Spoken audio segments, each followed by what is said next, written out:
I'm Zahir, Kelvin Abdullah, and this is Nightline. The top stories. Home of ex-army chief's second wife raided. Watches worth 2 million ringgit seized.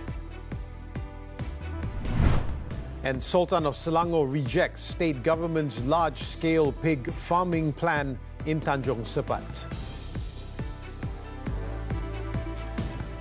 The Malaysian Anti-Corruption Commission, MACC, has seized luxury assets worth 2.2 million ringgit believed to belong to the second wife of a former army chief.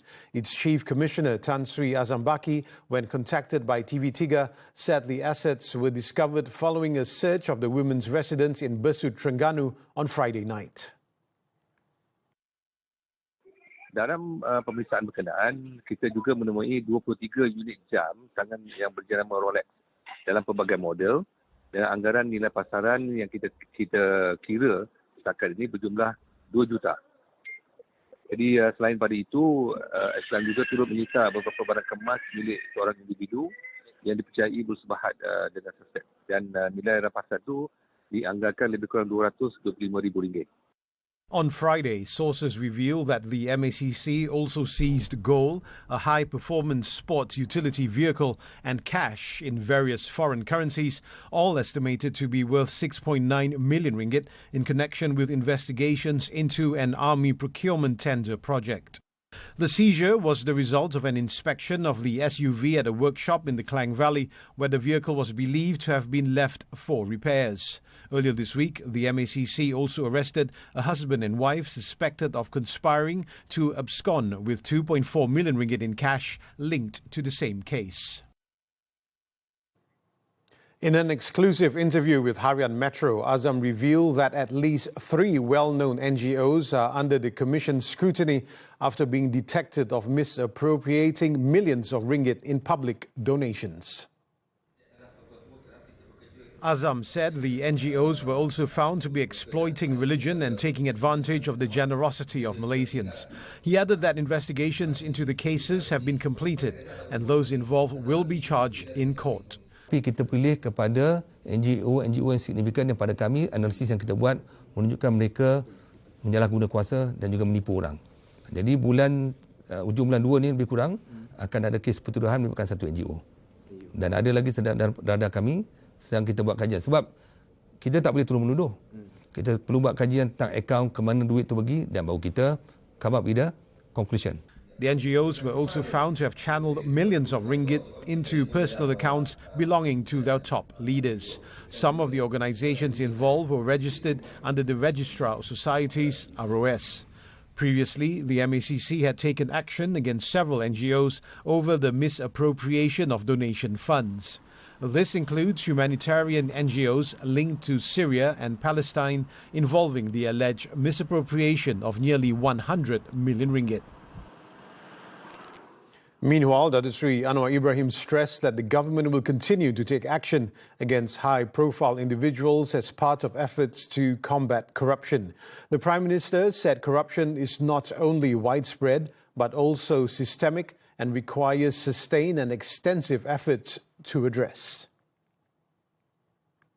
I'm not saying that I'm totally satisfied. We have gone through all the big guns, including former prime ministers, former ministers, okay, and monitoring very closely the cabinet members and the machinery, government machinery. But still you find leakages because, as I've said much earlier, corruption is rather not only endemic but systemic. It takes a lot of effort. However, Anwar said the performance of enforcement agencies such as the MACC and the Inland Revenue Board, IRB, in recent years, particularly in cases involving high-profile individuals, has been commendable. I think you compare the last few years and the performance or effective enforcement earlier, it has been quite commendable. I'm not saying that I'm totally satisfied. On Friday, the MACC remanded former Army Chief General Tan Sri Muhammad Hafizuddin Jantan for 7 days to assist investigations into alleged corruption involving an army procurement tender project. His 2 wives were also remanded for 3 and 6 days respectively. An initial internal probe has found that some 20 Royal Malaysian Air Force personnel were involved in inappropriate conduct at its airbase, which recently went viral on social media. Air Force Chief General Datuk Sri Muhammad Norazlan Aris said those responsible will face due process in accordance with the laws and legal provisions of the Malaysian Armed Forces. General Norazlan emphasized that such behavior does not reflect the values or culture of the Royal Malaysian Air Force. He said the top leadership expressed regret over the incident and views the matter seriously, assuring that firm action would be taken not only against those directly involved, but also against the parties who failed to carry out their orders or to enforce discipline. The case came to light after photos and videos that were circulated across several social media platforms allegedly showed unethical behavior taking place within a military camp. On Monday, the Defence Ministry directed the Armed Forces to carry out an immediate internal probe following the viral allegations. The ministry said the investigation aims to comprehensively verify the claims and establish the facts surrounding the incident. Sultan Sharafuddin Idris Shah has expressed deep disappointment and disagreement with the Selangor government's decision to allow pig farming operations to continue in Tanjung Sepat, Kuala Langat from this year. In a statement issued by the Selangor Royal Office, the Sultan of Selangor said he viewed the decision seriously, particularly amid concerns that it could involve large-scale pig farming with an export-oriented focus. While acknowledging the need for small-scale, controlled pig farming to meet the food requirements of the Chinese and non-Muslim communities in Selangor, Sultan Sharafuddin said large-scale operations were inappropriate, insensitive and inconsistent with the state's demographic reality, where the majority of the population comprised Malay Muslims. The ruler said Kuala Langat residents have had issues with pig farms in the area since 2010, experiencing prolonged foul stenches, river pollution and problems with flies. He also questioned whether the planning of the project involves the interests of certain politicians and businessmen and expressed concern about the possibility of elements of corruption, conflict of interest or poor governance in the process of planning and approving the project. The ruler further pointed out that Istana Pantai Bahagia, his official residence, was also in the district and that he has personally experienced the stench caused by pig farming activities in the area. As such, Sultan Sharafuddin suggested that elected representatives take up residence near pig farming areas so that they may experience firsthand the conditions faced by the surrounding community. Meanwhile, Selangor Executive Councillor Dato' Izham Hashim has been granted an audience with Sultan Sharafuddin on Monday to explain the state government's plan to centralise the pig farming industry in Bukit Taga. In a statement, Selangor Menteri Besar Datuk Sri Amiruddin Syari said this includes the proactive steps to be taken by enforcement agencies to ensure that the safety and cleanliness of the surrounding environment is not compromised. Amiruddin said the state government had previously decided on tightening the requirements for pig farming in Selangor, especially in terms of waste management to prevent any negative impact on the drainage system. The statement also expressed gratitude for the concern shown by the Sultan of Selangor regarding the issue, adding that the state government highly values the care, advice and guidance of His Royal Highness.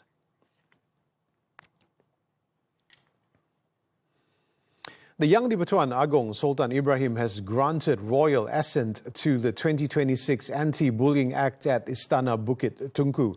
The matter was announced in a post by the Sultan Ibrahim Sultan Iskandar Facebook page on Saturday. According to the post, the act was drafted and passed by Parliament on December 3rd.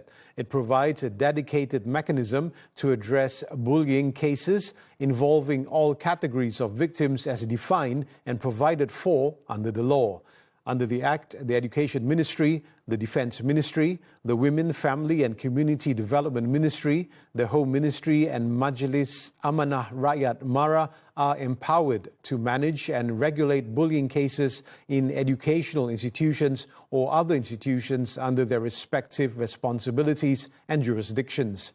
An anti-bullying tribunal will also be established as a special quasi-judicial body to receive, hear and determine bullying complaints lodged by victims. The tribunal will be empowered to award compensation or issue appropriate orders to ensure protection and justice for victims of bullying.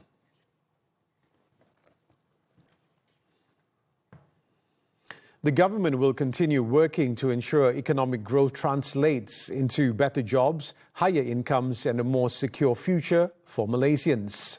Stating the commitment in a Facebook post on Saturday, Prime Minister Datuk Seri Anwar Ibrahim said Malaysia's unemployment rate has fallen to its lowest level in 11 years. He added that the labour market across various sectors remains stable, supported by an increasingly encouraging economic outlook. The Prime Minister attributed this achievement to the Madani government's efforts over the past 3 years to build and strengthen the country's foundations. The national unemployment rate in November 2025 was reported to have fallen to its lowest level in over a decade, standing at 2.9%.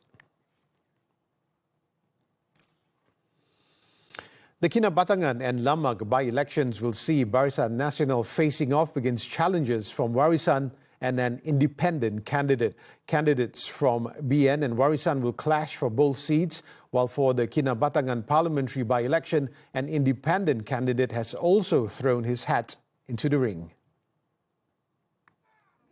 Nomination proceedings for both seats were held on Saturday morning at Dewan Sri Lamag in Kinabatangan. For the Kinabatangan parliamentary seat, BN has fielded Datuk Seri Bong Mokhtar Radin's son, UMNO Kinabatangan Youth Chief Muhammad Naim Kurniawan Mokhtar, as it seeks to retain the constituency. He will go up against Warisan's Datuk Sadi Abdul Rahman as well as independent candidate Goldam Hamid, making it a three-way contest. For the Lamag state seat, BN has named Muhammad Ismail Ayub as its candidate. Known locally as Miha, Ismail previously contested the seat as an independent in the last Sabah state election. He will face Warisan's Mazliwati Abdul Malik Chua in a head-to-head contest. The by-elections will be held on January 24th, following the death of Bung on December 5th. Bung passed away less than a week after being elected to a second term as Lamag Assemblyman in the November 29 Sabah state election. The 66-year-old had also been the Kinabatangan MP for 6 terms. In the meantime, BN has assured that it will uphold political stability, continued development and the well-being of the people as campaigning gets underway. Sudah semestinya tanggungjawab ini besar, namun berkah pengalaman saya selama dalam politik, insyaAllah saya akan bawa dia ke pentas yang lebih besar lagi dan berikan khidmat bakti saya secara lebih meluas. Yang paling penting bagi kita dalam pilihan raya adalah penyatuan dan juga perpaduan di kalangan jentera-jentera dan juga penyokong-penyokong di antara MIHA dan juga Barisan Nasional. Earlier, State Liaison Chief Datuk Jeffrey Arifin said that throughout the 14-day campaign period, BN will focus on a people-oriented and fact-based approach which emphasizes active listening, clear communication and concrete solutions to local issues in line with BN's principles of effective and forward-looking leadership. Panther netted as search for tiger continues in Ipoh. More from the local front after this breather. Jadi masa pergi klinik tu, bila buat X-ray, itu yang dapat tahu ada tumbuh tulang dekat tumit kaki tu. Kita tak jangka lah kan sebab sebelum ni tak pernah ada sakit apa-apa. Jadi bila doktor bagi tahu tu ada tumbuh tulang kat tumit tu, macam fikir nak buang lah kan sebab kita nak bekerja. Tapi doktor tak saja untuk buang pula. Bila berjalan tu menahan sakit lah sepanjang tempoh tu. Nak berdiri lama tak boleh, nak berjalan tu pun kena memapah lah. Untuk tua lu semua buat dah tu. Buat tu tak susah. Tapi panjang masa lah. Setahun. Tekstur tu memang berubah ikut jangka hayat. Bila dah sampai 3 ke 4 bulan, dia dah start hancur dah. Kemalangan pada masa sekarang ni ada keperluan untuk membuat pengekstrakan data secara digital lah. Data-data digital banyak kat dalam kenderaan kita. Jadi jangan sebarangan share kereta kita untuk orang pakai sebab boleh disalahguna. Apabila datang, ia boleh mengambil alih kesemuanya tubuh, minda dan hidup anda. Stres bukan sekadar tekanan perasaan tetapi boleh mengancam kesihatan secara keseluruhan. Kenalilah tanda-tanda stres sejak awal dan bincang mengenainya secara terbuka. Dapatkan sokongan moral dan emosi daripada orang di sekeliling anda serta bantuan profesional di saluran yang betul. Saksikan Hello Doktor Ahad 5:30 petang di TV3. ايش يا هنود؟ يلا يلا هيني أنا معاكي على الخط عبال ما تشوفي حدا من الهلال لعندك أوكي؟ رح ننقذك يا قلبي. تخيلي حالك عم بتشمي بوردة. تخيلي بحر غزة ورمل غزة. Welcome back. The government has channeled an additional 5 million ringgit to Zoo Negara this year. Prime Minister Datuk Seri Anwar Ibrahim said the funds can be used to support wildlife conservation efforts while strengthening Zoo Negara's role as a tourism attraction and a learning centre for school students. On Saturday, Anwar attended the official opening of the Giant Panda Conservation Centre at Zoo Negara, which houses a new pair of giant pandas, Chen Xing and Xiao Yu. He expressed appreciation to the management and team at Zoo Negara for their expertise and capability in caring for the pandas, demonstrating Malaysia's capacity in wildlife conservation management. Bila saya datang dulu, saya umumkan 5 juta ringgit tahun lalu untuk memberikan kemudahan dan penyediaan tambahan di Zoo Negara ini kerana prestasi mereka membanggakan dan tarikan pelancongan dan juga lawatan anak-anak sekolah memberikan pendedahan mereka agar lebih mesra alam. Malaysia and China also signed a conservation cooperation agreement during President Xi Jinping's state visit to Malaysia on April 16 last year. The agreement enables Malaysia to receive a new pair of giant pandas for a 10-year period from 2025 to 2035. The flood situation in Sarawak remains unchanged, with more than 3,000 people still seeking shelter at temporary evacuation centres, PPS. According to the National Disaster Management Agency, NADMA, a total of 3,019 victims from 888 families are currently housed at 35 PPS across the state.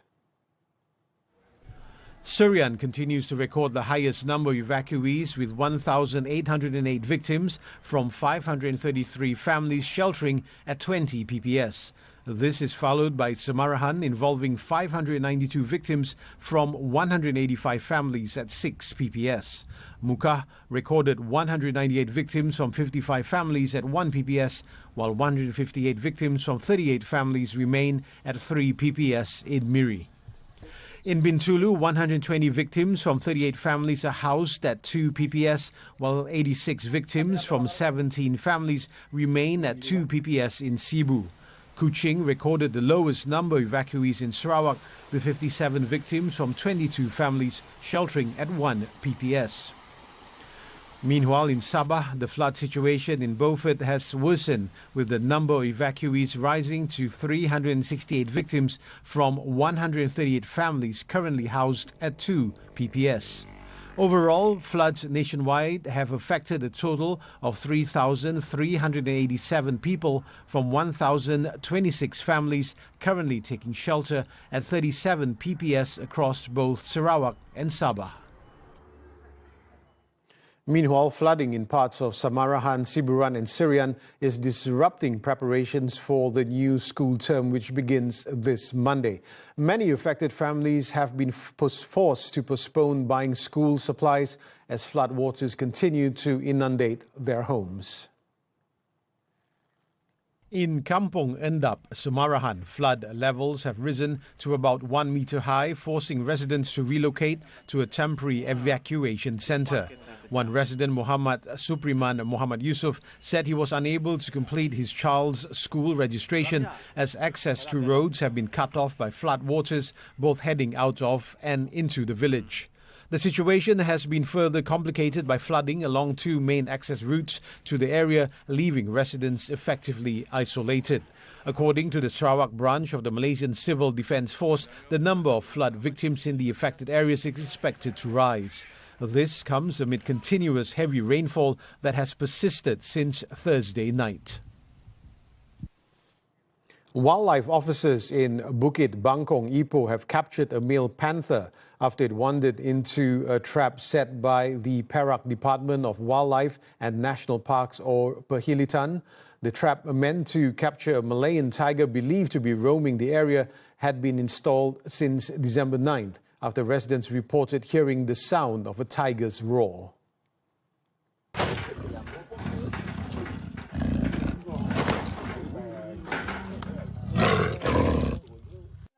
Perak Perhilitan Director Yusuf Sharif said the panther, weighing about 40 kilograms and estimated to be around 3 years old, entered the trap at about 4 a.m. while attempting to attack a calf used as bait. The animal was found to be in good health and uninjured and was later relocated to a suitable natural habitat. Perhilitan said efforts are still ongoing to track down the Malayan tiger believed to be in the same area. The presence of the predator has been confirmed through camera trap footage and paw prints found around Bukit Bangkong. Recreational areas in the vicinity remain closed following an incident on December 8 when 2 cows were found dead after being mauled, while 5 other livestock reported missing. Perhilitan has advised the public, especially residents near Bukit Bangkong, to avoid the area and refrain from any activities there, particularly at night. Aaron Wuyik through to final. The details when Nightline returns. Wanita penuh tempo, penuh cerita. Inilah Nona, inspirasi bertemu realiti. Setiap warna mempunyai keupayaan membangkitkan pelbagai mood dan emosi. Semoga istirahat anda memberi makna yang indah walau tempohnya hanya seketika. Dan terus setia sejam bersama kami kerana Nona, inspirasi wanita untuk semua. Nona di TV3 dan stream ditonton. Untuk tua lu semua buat baju. Buat tu tak susah. Tapi panjang masa lah.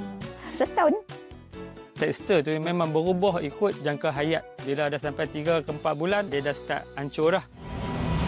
Kemalangan pada masa sekarang ni ada keperluan untuk membuat pengekstrakan data secara digital lah. Data-data digital banyak kat dalam kenderaan kita. Jadi jangan sebarangan share kereta kita untuk orang pakai sebab boleh disalahguna. Di tengah ketakutan, suara kecil ini meminta simpati. Suara terakhir yang tidak akan pernah padam.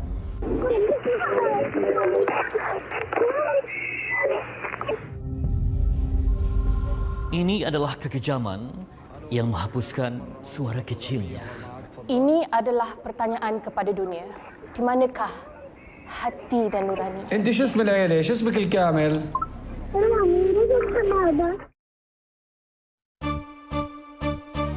Tanyalah Ustaz minggu ini, Isnin 3 yang dijamin syurga, Selasa maafkan ibu ayah, Rabu Khaybar ya Yahud, Kamis talbis dan ghurur, Jumaat duha yang mendamaikan, Sabtu ahli sufah Abu Hurairah, Ahad tanda-tanda keimanan. Tanyalah Ustaz biar tahu jangan keliru di TV3 dan TV9. Stream juga ditonton.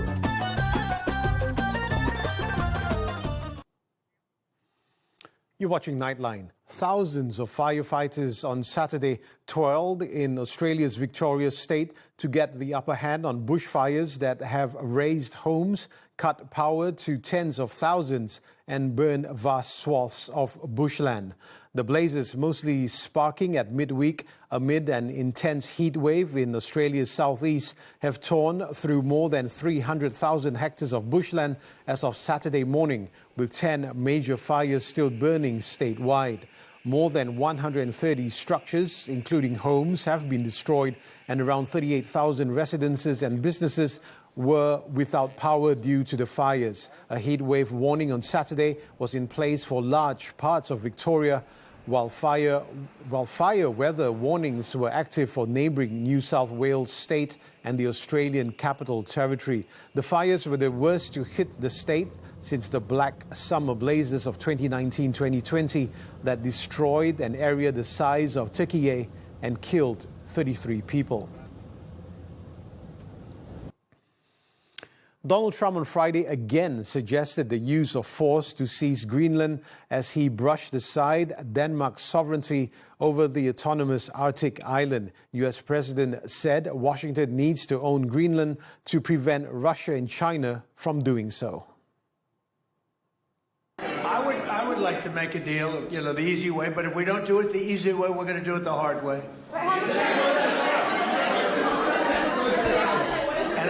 And by the way, I'm a fan of Denmark too, I have to tell you, and they've been very nice to me. Trump added that controlling the mineral-rich island is crucial for U.S. national security given the rising military activity of Russia and China in the Arctic. The White House said recently the administration is considering buying the semi-autonomous territory of fellow NATO member Denmark, but it would not rule out the option of annexing it by force. Denmark and Greenland, however, stressed that the territory is not for sale. Denmark has also warned that military action would spell the end of the Transatlantic Defence Alliance. Despite being the most sparsely populated territory, Greenland's location between North America and the Arctic makes it well placed for early warning systems in the event of missile attacks and for monitoring vessels in the region. Japan's Prime Minister Sanae Takaichi is considering calling a general election in the coming weeks to capitalize on strong public support for her government.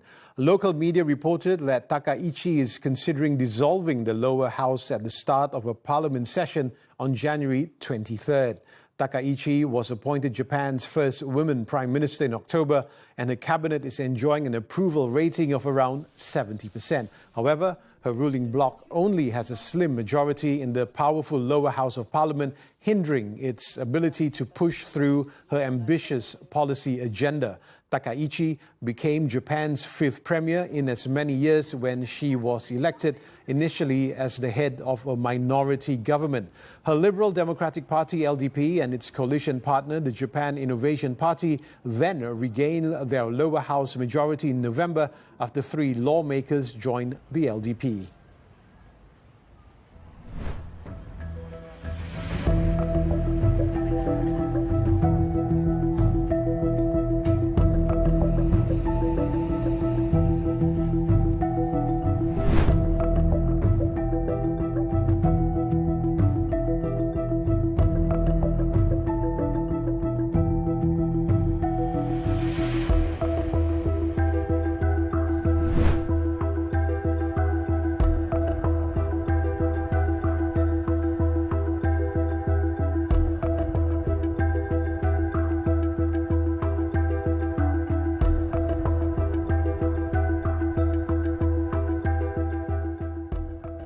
Switching to sports now, badminton, the 2026 Malaysian Open. World number 2 men's doubles pair Aaron Chia So Woo-yik secured a hard-fought spot in the final after defeating Indonesia's Fajar Alfian Shohibul Fikri in Saturday's semi-final. It was no easy ride for Aaron Woo-yik, who were pushed to a full 50 minutes before emerging victorious 23-21, 21-18. The duo will face defending champions Kim Won-ho and Seo Seung-jae in the final. The South Korean pair earlier came from behind to beat England's Ben Lane, Sean Vendy 8-21, 21-11, 21-18. The last time a Malaysian men's doubles pair won the Malaysian Open was 12 years ago, when Goh Wee Shem, Lim Kim Wah claimed the title in 2014. In the men's singles event, Anders Antonsen was sent crashing out on Saturday when he lost the semi-final to a completely superior world number 1 Chinese Shi Yuqi. The Dane got off to a good start, but Shi Yuqi quickly settled into his stride and showed his technical skills, especially at the net, to secure a 21-13, 21-14 win in 46 minutes. Waiting for him in the final is Thailand's Kun Lavut Vititsan. The former 2023 world champion took 63 minutes to oust 4th seed Jonathan Christie of Indonesia 21-16, 21-16.